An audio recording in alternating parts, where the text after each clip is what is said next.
Nasawi naman sa La Castellana, Negros Occidental dahil sa pagkaano ng mga bahay sa sapa umakyat sa 10 at yung missing naman ay 24.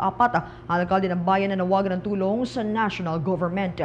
May mga balita dyan ang Bombo Radyo Bacolod.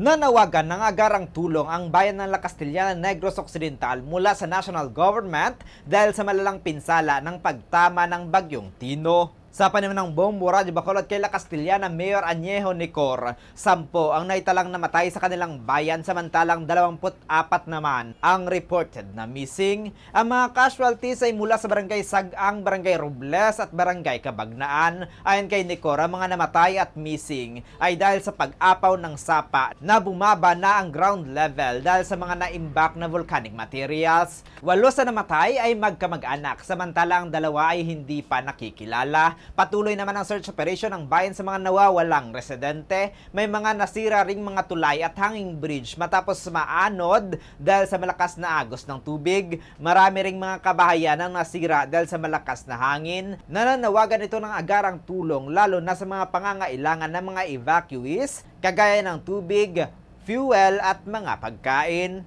Hingi ng tulong sa lahat, lalo na sa kataas-taasang pamalaang lokal natin, sa gobyerno, especially sa nasyonal, and then sa probinsya. Sana po mabigyan kami po ng mabilis na ayuda kung paano namin itutulong sa nasalanta ng bagyo na dito ngayon sa evacuation center. Mula rito sa bayan ng La Castellana, Negros Occidental, para sa Bombo Network News, ito si Bombo Zaldiforo II and this is Bombo Radio Philippines, the #1 and most trusted source of news and information, Basta Radio, Bombo! For the most trusted source of news and information, visit our website at www.bomboradio.com. Follow us on Bombo Radio mobile app, Facebook, YouTube, TikTok, and X, formerly Twitter. Like, share, and stay connected. Anytime, anywhere.